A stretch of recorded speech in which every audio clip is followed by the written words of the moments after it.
Hello everyone, how are you doing? This is MD Tech here for another quick tutorial. In today's tutorial, I'm going to show you how to change or adjust the cursor speed on your Chromebook. So this should hopefully be a pretty straightforward process here, guys. And without further ado, let's go ahead and jump straight into it. So what I have to do is select the launcher icon down in the system taskbar, and then go up and select settings. And now on the left side underneath settings, you want to select device, and then underneath device, select mouse.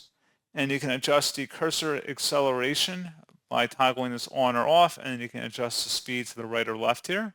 And that's pretty much it. So, as always, thank you guys for watching this brief tutorial. Do hope that was able to help you out, and I do look forward to catching you all in the next tutorial. Goodbye.